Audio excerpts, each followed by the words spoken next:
যুক্তরাষ্ট্র ফের কোনো পদক্ষেপ নিলে জবাব দিতে তেহরান প্রস্তুত বলে জানিয়েছেন ইরানের পররাষ্ট্রমন্ত্রী আব্বাস আরাগচি। তিনি বলেছেন, যুক্তরাষ্ট্রের আগ্রাসনের জবাব হিসেবেই কাতারে আল উদেদ মার্কিন বিমান ঘাঁটিতে হামলা চালানো হয়েছে।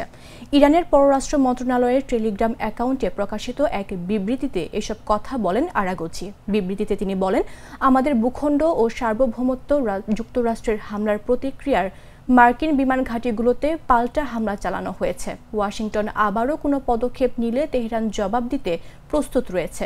যুক্তরাষ্ট্রের স্থানীয় সময়ে গত শনিবার সন্ধ্যায় ইরানের 3টি পারমাণবিক স্থাপনায় বিমান হামলা চালানো হয়। এর জবাবে স্থানীয় সময়ে গতকাল সোমবার সন্ধ্যায় কাতারে অবস্থিত মার্কিন ঘাঁটিতে হামলা চালায় ইরান।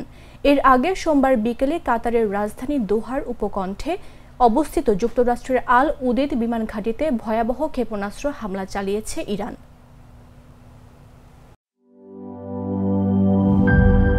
এই ঈদে জামা জুতো অ্যাক্সেসরিজের ডিসকাউন্ট।